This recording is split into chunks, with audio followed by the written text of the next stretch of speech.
This is Luke. Hey Luke, can you hear us? Yes, I can. All right, we'll get you dialed just about ready here. All right, I'll mute you and wait. Okay, I think we're ready. We're good to go? Yep.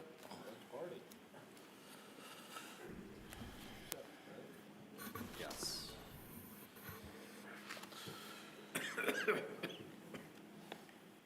Good evening and welcome to the January 7th, 2025 Brookings County Planning and Zoning Commission meeting. This meeting is being recorded, televised, and viewable on Swiftel Channel 19, ITC Channel 168, or the Brookings County YouTube channel. I now call this meeting to order. Approval of minutes. Is there a motion? So moved. Motion by Vanderwall. Second. Second by Paulson. All in favor? Aye. Motion passes. Items to be added to the agenda by commission members or staff. We'll just have our regular, I'll have my regular department head report, director's report. Richard, do you have anything additional? No. Okay. Okay. Invitation for citizens to schedule a time on the commission agenda for an item not listed. Yes, Mr. Chairman, we have 3 individuals that would like to speak to the board. First would be Jeannie White. Come up and stake your name in the microphone and address the board. You have 5 minutes.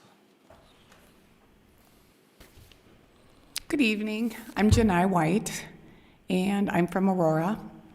And I'm here, I don't have anything formal to say or have anything, today is probably more of a, some questions for you guys. I'm here today to ask you about the pipeline and to ask you whether there has been ordinances put in for the CO2 pipeline. We have been going to the county commissioners for this, and after talking to Larry Jensen, he told me that we should be coming to the zoning board for this, which is new to me because I didn't know that. So I think it's more of my questions of, I don't know who makes these decisions, who makes these ordinances for the CO2 pipeline or the setbacks. I guess I'm just a little confused, and I just wanted to let you guys know how I feel. I'm living in Aurora. I hope that there's some safety guidelines for us. I don't want this pipeline in our backyard. I'm going to speak probably for a lot of Aurora people. They're not real happy about this. We as South Dakotans, we voted no, and granted, we voted no on the law, but we know now that the pipeline is Summit is continuing to push this. And I just wanted you guys to be aware that I think there's a lot of safety concerns for the small town of Aurora that we're in, if there's any leak, anything. So, please take this into consideration for this town of 1,100, that it really could be affected. I mean, the whole state will be affected, but I'm here mostly discussing Aurora, my concern for Aurora. Do you guys, I do have this, it's that HP 24-001 form. I'm not sure if you guys fill that out. Bob, did you fill this out? Mr. Chairman, if I may. Sure. It's filled out so the county commission, Brookings County Commission, will receive every document that comes in. Typically, when the documents come in, we keep them down in my office for public to review. But yes, I filled that form out for the county commission. Okay, so you guys don't have to fill one then out too? Is that? That's correct. That's the correct. Public Utilities Commission, Okay. in the past, I have been the main person, but this time on this particular one, they wanted the county commission and the state's attorney to be involved. So that's why it's filled out in that format. Okay, so I know that you don't have to answer my questions, but my question is, so is this group the one would do the ordinances and setbacks then for the CO2 pipeline? I guess that's my question. We have a transmission pipeline that is in effect right now in our current zoning ordinance. Any changes to that, there would be a subcommittee set up for that and go from there to see what needs to be changed or modified, if anything needs to be done. And then from that, it would go to a subcommittee, and then to a public hearing with the Planning and Zoning Commission. Any changes from that would then go forth to a recommendation to the county commission as a recommendation to change the zoning ordinance. So, Chairman, if I may just add a little bit to that. Go ahead, Bob. On January 21st, the county commission is going to have a meeting for the public, and of course, the zoning board would be invited to that, and if they can't make it, but due to they would be informed of everything on it. And at that time, the county commission is, I do believe, is going to more than likely assign a subcommittee to start looking at the changes, possible changes to the ordinance. And so, to answer your question, the process is starting to look at the ordinance to see if something needs to be changed on it. okay. That's mostly what I'm here today for. So I'm just really concerned living in Aurora and what that could do to our city, and not only safety for our city, but decreasing our housing market. You know, I'm afraid that it's going to decrease our housing market also for Brookings County. Thank you.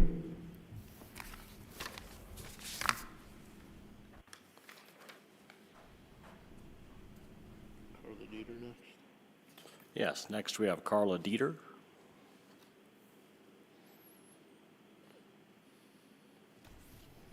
Good evening. I'm Carla Dieter, and I live around Lake Campbell.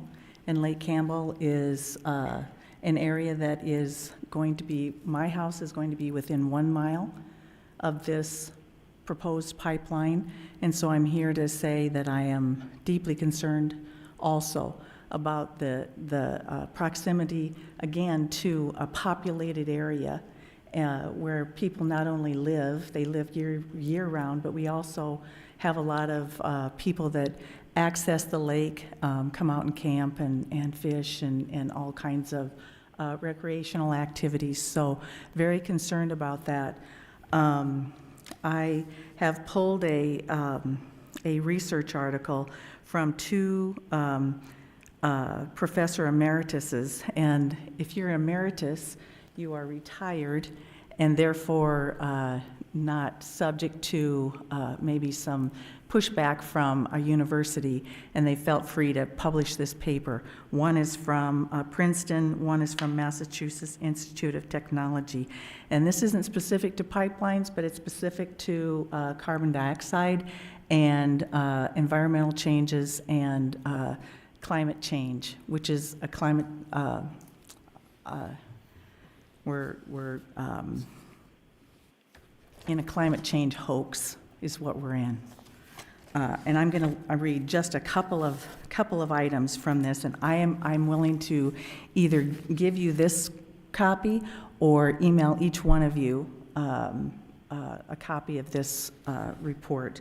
But they're saying here, carbon dioxide is essential to life, social benefits. Carbon dioxide is essential to life, creating via the process of photosynthesis, the food we eat, and the oxygen we breathe. Without carbon dioxide, there would be no human life on Earth.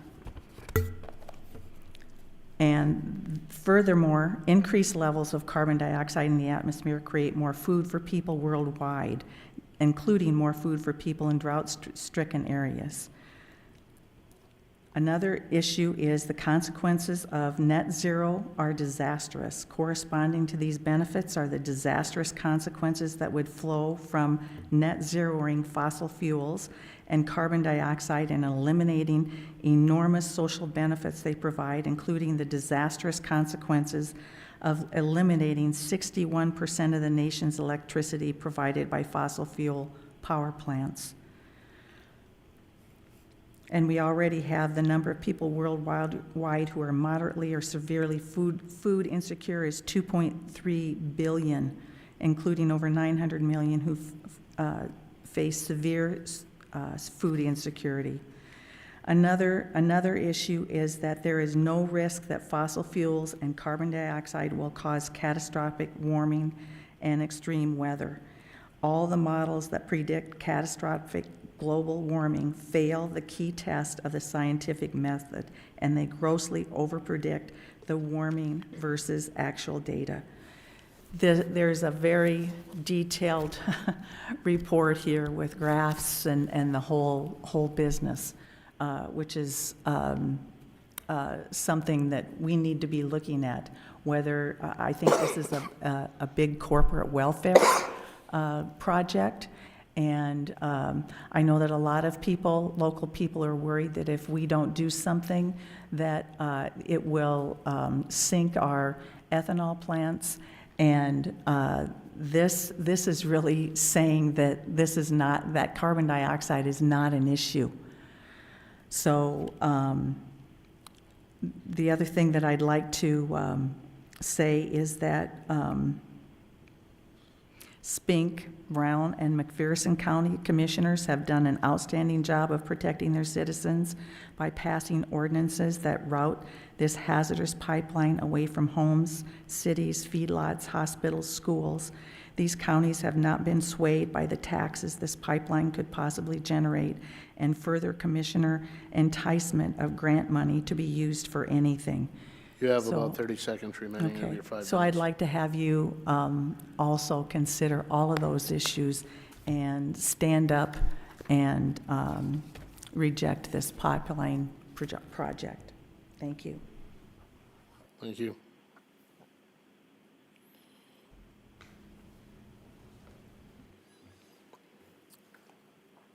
Next, we have Jane Pfeiffer.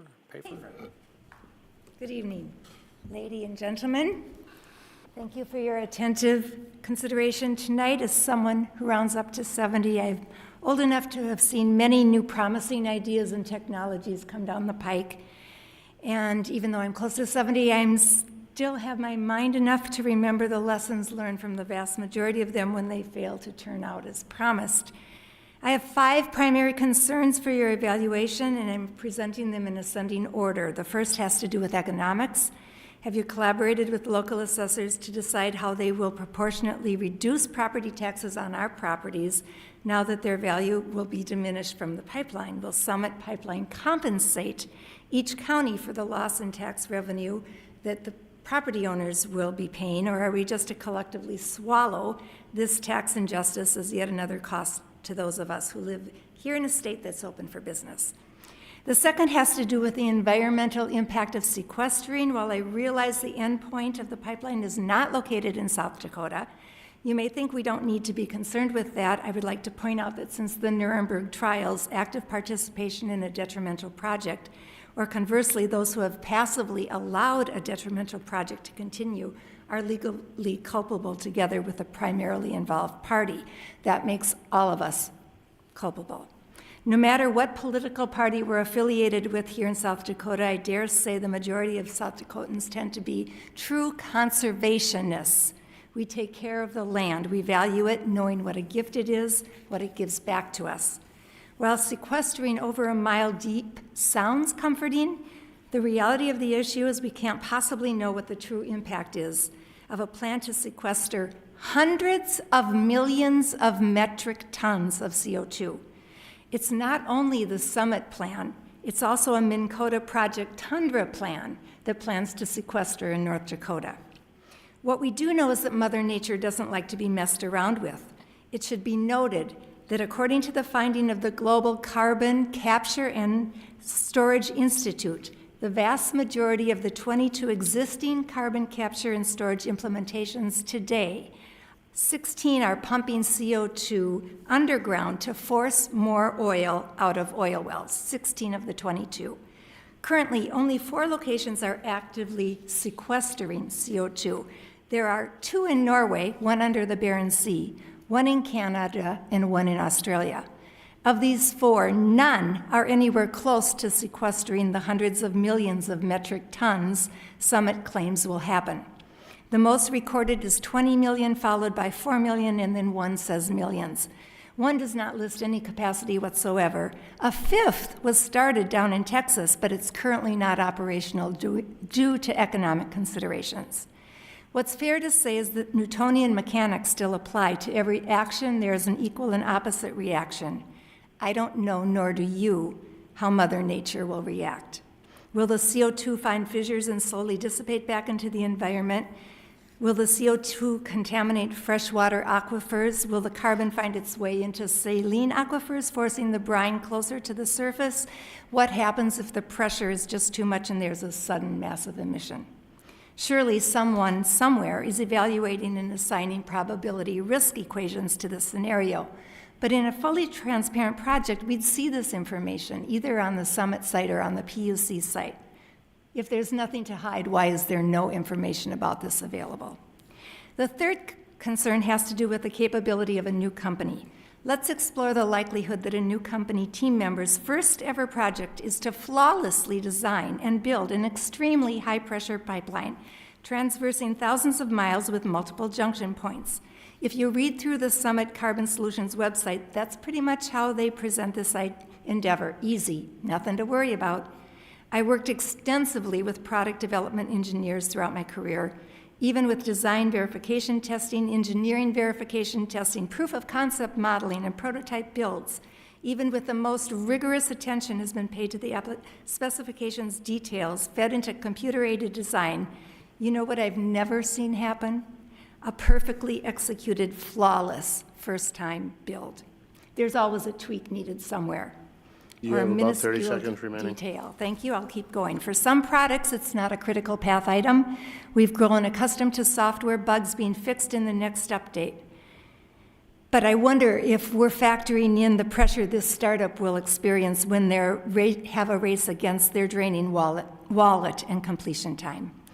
The fourth issue is the complexity of this pipeline with regard to fail points. Pressurized pipelines' most common fail point is due to joints and connections. May I respectfully point out how different this proposed CO2 pipeline is from standard transmission pipelines. This is not a point-to-point system, quite the contrary. In addition to the typical welded joints, mechanical fittings, and couplings, this pipeline includes incorporations from 57 additional spur lines. These penetration points create their own significant engineering challenges. Your Flow 5 minutes dynamics is and passed, pressure ma'am. stabilization, compressor stations, and control systems. You get my drift, gentlemen? It's really an unbelievable challenge and quite a farce to believe it's going to come across scot-free. Thank you. Thank you.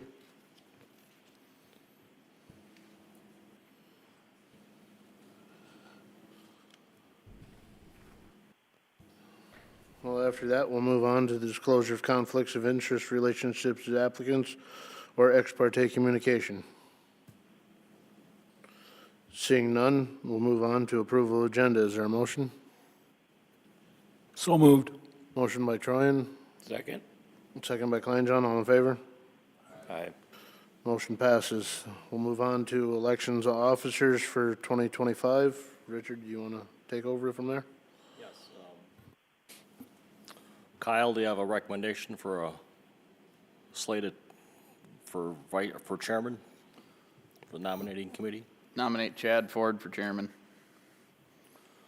Is there any other nominations for chairman? Is there any other nominations? Any other nominations? Seeing none, I'll call for a motion to cast a unanimous ballot for Chad Ford. So moved. Nomination cease. Motion by Kyle Vanderwall. Is there a second? Second. Second by Paulson. All those in favor say aye. Aye. Aye. Chad, congratulations. You're the new chairman for 2025. I'll turn it back over to you for nominations for vice chair. So does the nominating committee have anybody for vice chair? Nominating committee would like to nominate Daryl Kleinjohn. Anybody else? Is there any other nominations? Seeing none, we'll cease nominations and strike the move for a unanimous ballot for Daryl Kleinjohn.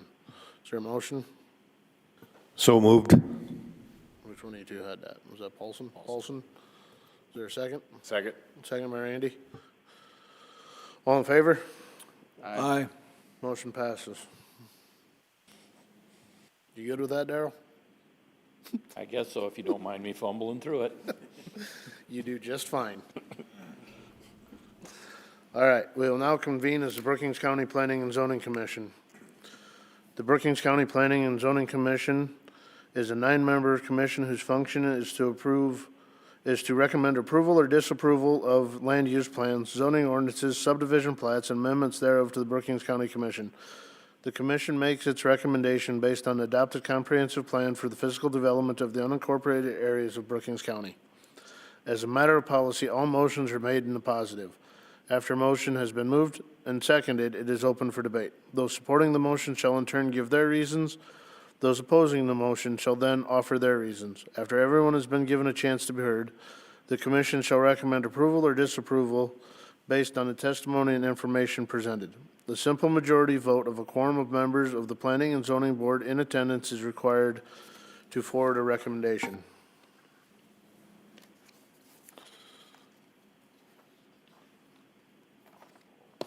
Moving on, agenda item 2025, Plat 001, plat of lots 29 and 30 and Turtle Bay Road, ROW, of Turtle Bay Addition located in the south one half of Government Lot 1 in the northeast 1/4 of Section 29, Township 109 North, Range 50W of the 5th Prime Meridian, and in a portion of the northeast 1/4 of Section northeast 1/4 of the southeast 1/4 of Section 29, Township 109 North, Range 50W, the 5th Prime Meridian, and a portion of Government Lot 2 in the southwest 1/4 of Section 28, Township 109, Range 50W of the 5th Prime Meridian, all in Brookings County, South Dakota. Is there a motion? So moved. Motion by Troyan, is there a second? Second. Second by Paulson. Richard, would you read staff report? Yes, plat 2025, plat 001. Tim Hogan has submitted a final plat for lots 29 and 30 and the Turtle Bay Road right-of-way and Turtle Bay Addition in the west side of Lake Campbell. The preliminary plat was approved on June 6, 2024, and the plat meets the requirements of the Brookings County Subdivision Ordinance, Lake Park Zoning Ordinance, and the 2016 Comprehensive Plan for the Lake Park area for developing lakes and existing land use. This is a proposed plat. This is the proposed Turtle Bay right-of-way, the street going into the development along here. This is lots 29 and 30 that he has filed the final plat for.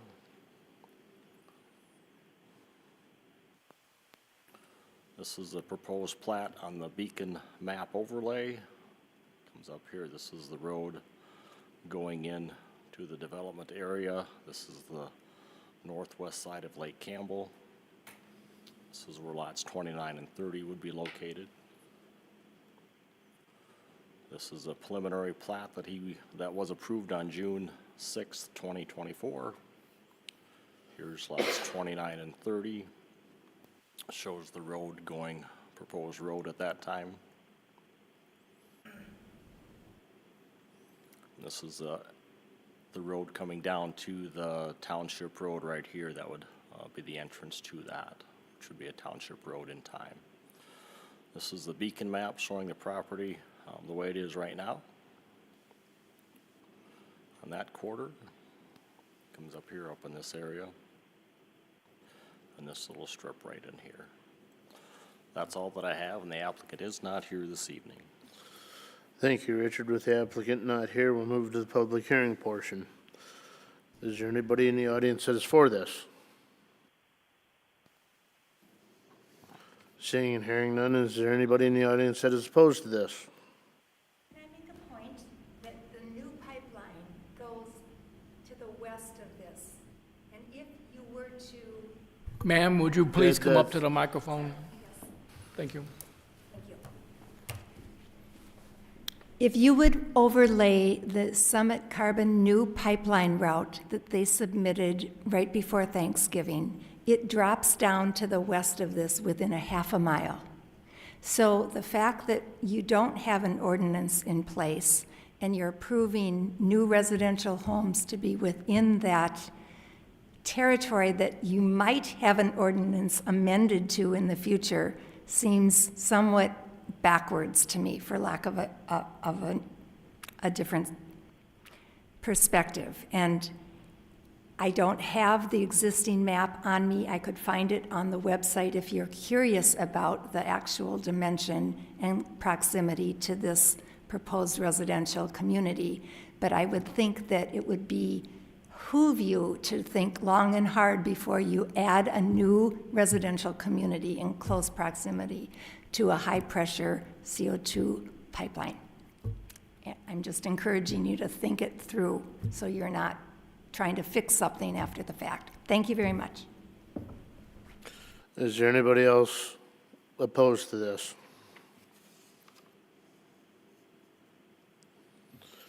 Seeing and hearing none, I'll now close the public hearing and move back to the board for additional comments or questions.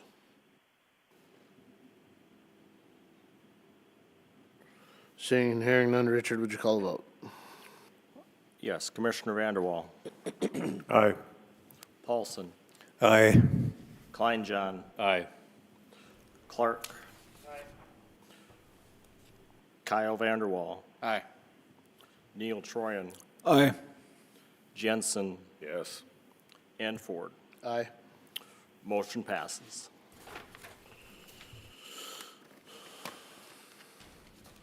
Moving on to the public hearing, proposed changes to zoning ordinance number 2024-01. The proposed changes being to amend Article 3, District Regulations, Chapter 3.03 Zoning Districts, Section 3.03.01, District Number 6, FP Flood Protection Overlay District to be the Floodplain Overlay District, and amend in Article 4, District Regulations, Chapter 4.05, Flood Damage Prevention by replacing in its entirety with Chapter 4.05, Floodplain District. Did you want to already? Is there a motion?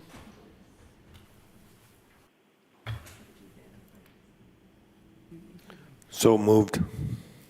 Who had that? Paulson? Is there a second? Second. Second by Kyle Vanderwall. Richard, would you read the staff report? Yep, this is an amendment to the Brookings County zoning ordinance in Chapter 3.03 zoning district, Section 3.03.01 districts by changing the title and 4.05 flood damage prevention to be amended by replacing it in its entirety with the attached ordinance to be in compliance with the Federal Emergency Management Agency National Floodplain Insurance Program and the updated flood insurance rate map dated April 23rd, 2025. This would bring the zoning ordinance floodplain overlay district into compliance with the FEMA floodplain requirements. This is Article 3, District Regulations, Section 3.0303, zoning districts. The Brookings County zoning ordinance, Chapter 3.03, zoning district, Section 3.0301, districts, which was adopted by ordinance 2024-01. Brookings County zoning ordinance as amended to be amended by adding the following text in bold in the underlined font and removing the strike-through areas. This would be the change here. Would be removing the protection area off of this segment and replacing it with floodplain and adding floodplain over here also, and removing protection. So it'd be the floodplain overlay district in number 6 in Chapter 3.03.01. And then in Article 4, Chapter 4.05 floodplain overlay district, this is a complete rewrite of that ordinance. Everything in that ordinance would be removed and replaced with this updated versions with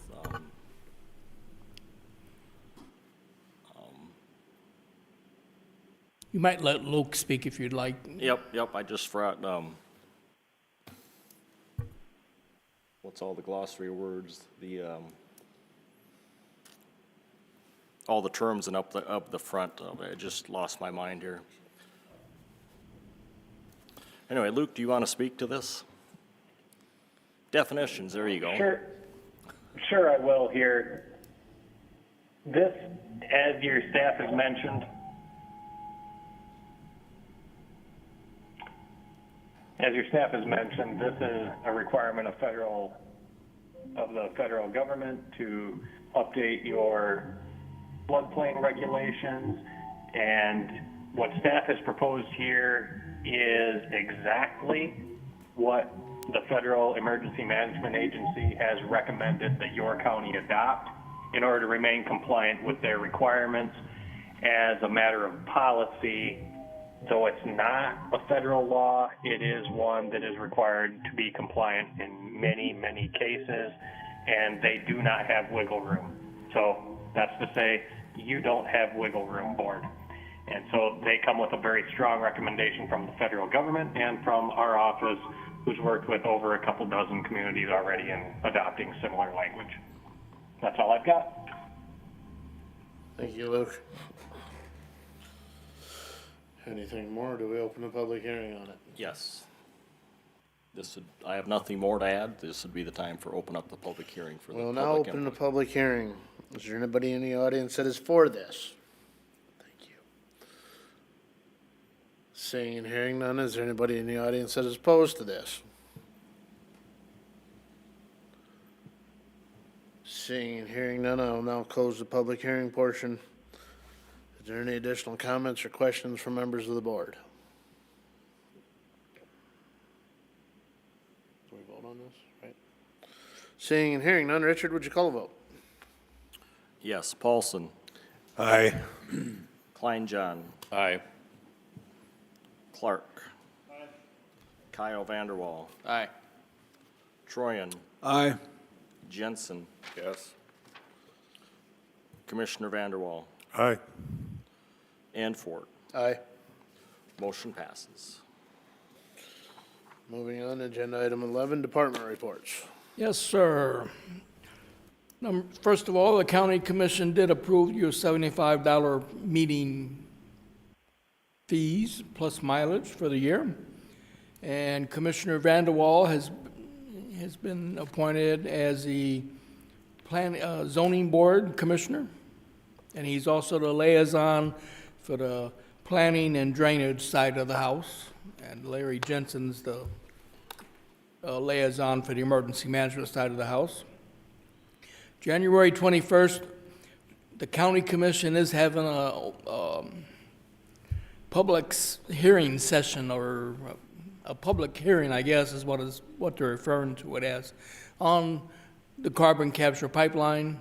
They want to get the input from the public, and they're considering having a subcommittee at the county commission level. And if they do that, they're going to want participation from the zoning board, so you guys are fully aware of what's going on. And just to give you a heads up that may be an outcome of it. But we want to hear from all the public. We are, as the audience said today, the county is what's known as a party of interest, which means we get all notifications on the pipeline that the Public Utilities Commission gets. In our office, we have 2 books about yay thick. If you want to come down and look at the pipeline application, we've got it down in our office. And other than that, if anyone has time on January 21, you're welcome to come to the county commission meeting. It'll be on the agenda what time, I don't know the exact time just yet. But, or you can see it it's always archived on the YouTube internet, so you can also look at it that way. We'll have more information on it coming up, and that's the end of my report. Bob, would you want to mention those 6 public utility meetings that are open to the public? Oh, yeah, by all means. The Public Utilities Commission is having meetings in Sioux Falls, I believe January 15th. I didn't bring the dates on them, but I believe it's January 15th down to the southeast technical thing in Sioux Falls. January 16th, they got one in DeSmit at, is it noon, 11 o'clock or noon? 11:30. 11:30, excuse me. And then I'm going to the one in Watertown that same day at 6 p.m. up in Watertown. Then they got some, Mitchell's got one, I don't know the exact date, and then Redfield, I believe, is the other one. And Aberdeen. Oh, Aberdeen, excuse me. So, obviously, you're Brookings County citizens, so you're encouraged, if you're interested in the carbon capture pipeline, and hearing what the public wants to tell the Public Utilities Commission, you're welcome to attend any of those. I can't pay you to go, though. And that's the end of my report. Thank you, Commissioner, for... I have nothing to add. there Just any- that this floodplain ordinance will now go through, just like any other ordinance, onto the county commission for publication, public notice, and then public hearing at the county commission level. Then if it's approved there, then it will be approved in so many days after the notice of adoption. And we are sending out 14 letters. There's 14 people who's going to be affected by this ordinance, and there's absolutely nothing we can do about it. It's directed from the higher up, and if we don't approve the ordinance, which we did tonight, but if the county commission denies the ordinance, then all of Brookings County flood insurance rates would go through the roof. I mean, they basically got our FEMA's playing the rules on this one, and we have to abide by it. And if someone's got a house out there where they didn't build it up high enough, they will end up paying the price by having to have flood insurance, unfortunately. But, Mr. Chair and Mr. Hill, just to add to that point, if it weren't adopted as recommended or strongly recommended by the Federal Emergency Management Agency, anybody who has according to correspondence that I've received from FEMA, anybody who has a federally backed loan would also have their loan come due, especially if they have flood insurance at the time. So the bottom line is that really needs to be adopted. So you've done a very good job by recommending approval. thank you, Mr. Mueller, on that.